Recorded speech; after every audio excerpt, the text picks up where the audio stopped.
Hello, I'm Harry, and the other day I was interviewing Kerrie about her short film she made last year for a final major called Born to Die, which actually got distinction. So in the interview, I mainly centred around asking Kerrie about how she planned out the fight scenes. Now this interview was mainly done as a part of research for my final major, but the reason why I was specifically asking about the fighting scenes in particular is because in my own short film there'll be quite a few fight scenes in the story. So it was very necessary for me to get the appropriate research. Now, as for preparation for the interview with Kerrie, there was absolutely no preparation whatsoever. We just kind of flipped the camera on, started recording, and just worked without a script.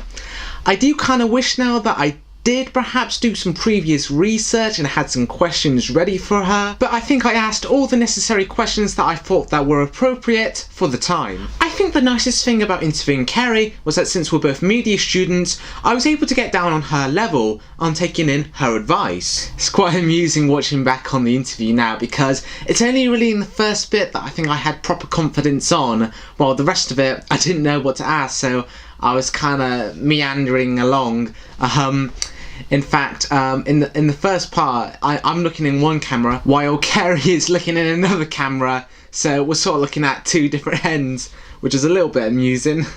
I still learned some good tips in that interview, mainly about the camera angles. Dominance, low angles, high angles, but slang and angles, whatever you want to call them. I think something self-consciously that I realised at this point was that there was going to be a lot more work than I previously expected to be done for my fight scenes. But anyway, enough of a prologue, let's get straight into the interview with Kerrie. It's alright, let's go for it. Alright. Hello, I'm Harry. And I'm Kerrie Sloper.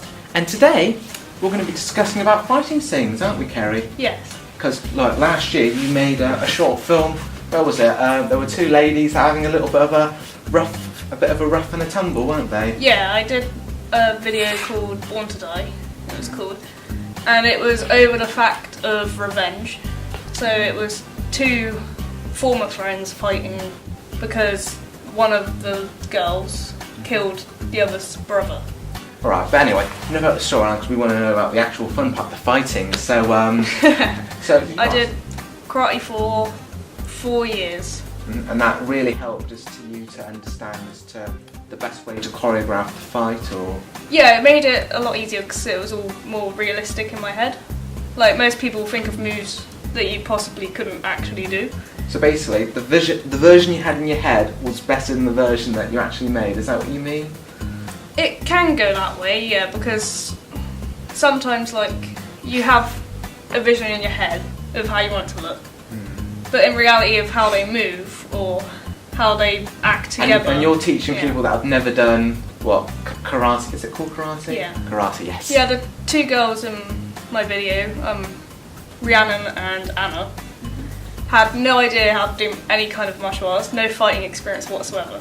So we had a lot of days of fighting and like practicing and getting used to movements. Did you ever thought about being in the film yourself, doing those moves, or? I was going to be in it myself originally and have Anna as the other actor, but thinking through it, I had no one else to record it at the time because everyone else was, like everyone I knew were busy or doing their own kind of productions. So I was going to do it myself, but then I asked Rhiannon because she's really flexible, so I was like, hey, would it be possible if you could learn these moves and do this? And she was really up for it. Well, I did a long storyboard of like my original ideas and stuff, which we followed fairly well throughout the whole thing, but some of the movements it was like, maybe we would try this instead on like the day, and some of them worked better than others, so yeah. That's the thing, it never really 100% sticks to the storyboard script. No.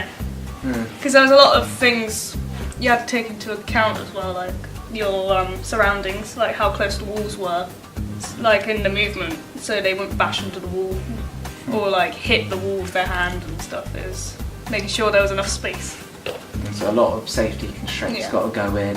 Do you ever find like any rules to when it comes to like a fighting scene? Like I don't know if you ever heard about this for comedy, but an idea is like, let's say like you've got a comedy sketch, and you've got like a real ass of a character, Yeah. and you know he's horrible to everyone, and then he gets his comeuppance, and that's what's funny about it. Yeah. The world's being an ass back to him.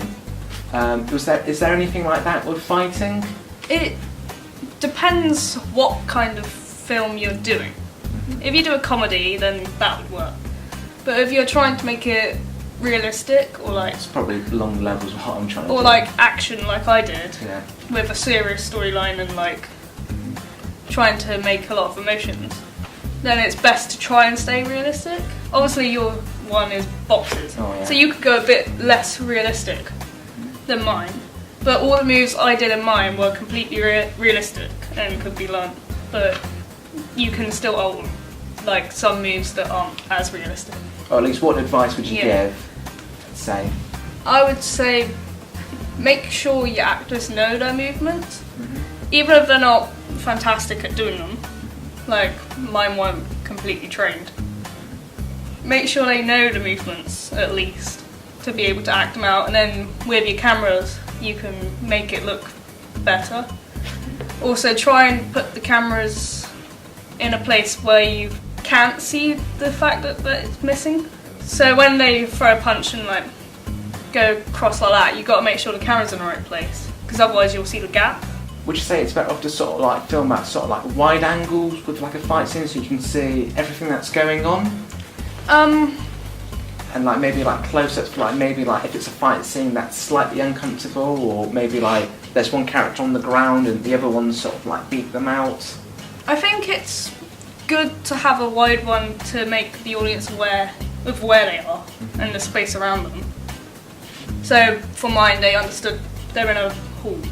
And it makes it easier to know the amount of space that they have to the audience. But for like impactful hits, like ones that knock them down or leave a bruise or whatever, do close-ups, because that shows the audience this actually did damage. Like I use mine as an example. At the beginning, the villain's in control.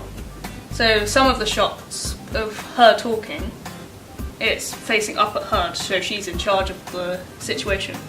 But then when it swaps to my heroes, like in control and winning, it shows them at the same angle. So I used it in a way to show this person is now in control of the situation. So you can use it to show the audience who's winning, or you can show it to make empowerment.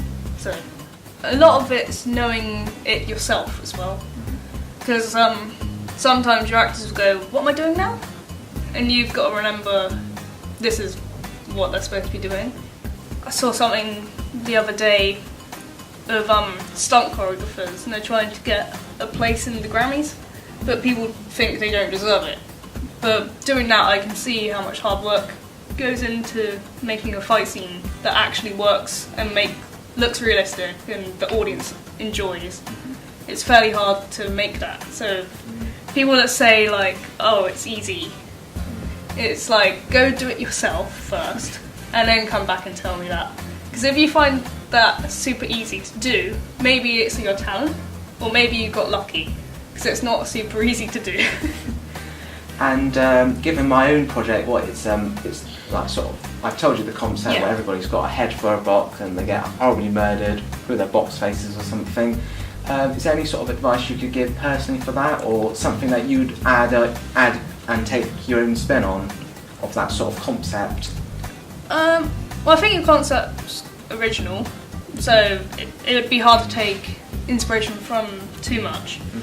But I would suggest looking at fight scenes and seeing how they move. Also, for your actors, make sure that you practice on location.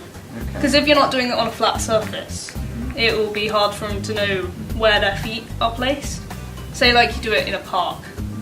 If you do it on a slope or something, their feet can be uneven, especially with a box on their head. It would be hard for them to know exactly I've still where got they're design it yet for them to see out Yeah. of. But if you are doing it without seeing through it, then I'd make sure that they know their movements and how far away they are from each other. Just make it aware to your actors that like certain movements will be done, because if you come in and go, hey, you're doing this, they could be like, no, I don't want to. So make sure It's all that they're pre-planned. comfortable. Yeah. Okay, can't think of a good thing to end on, so but there we go. Thank you very much for That's coming all in right. today and doing this wee little interview, and good night.